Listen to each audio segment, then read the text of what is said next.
Bugun liderlik haqidagi ba'zi fikrlar. Lider degan so'zni eshitganda odamlar odatda mag'rur bir inson, kuch, katta resurslar haqida fikr yuritishadi. Ammo tangani orqa tarafi ham mavjud. Ya'ni liderlikni o'ziga yarasha mubolag'ali, qiyin, kerak bo'lsa jirkanch taraflari ham bor. Bugun siz taxtdasiz, obro' hurmatdasiz, ertaga tarix. Shunday bo'lmasligi uchun liderlar doimiy ravishda o'z ustida ishlab kelishadi.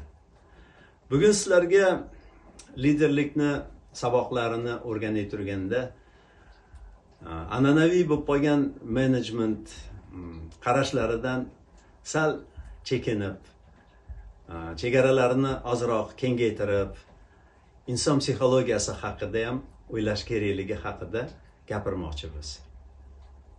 Napoleon haqidagi hikoya.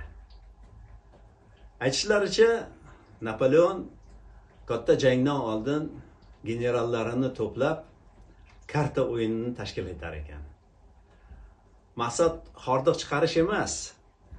Maqsad odamlar stress holatda o'zini qanday tutishini aniqlash ekan. Va o'yin natijasida Napoleon kuchlarini quyidagicha taqsimlar ekan. Tavakkal qilishni yaxshi ko'radiganlarni hujumga, ehtiyotkorlarni himoyaga, tahlil qilib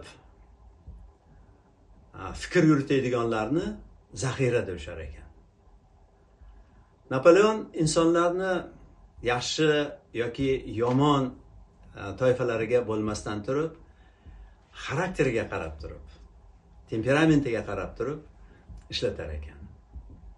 Bugungi kunda zamonaviy lider inson psixologiyasini chuqur o'rganish kerak ekan. Omad tilaymiz.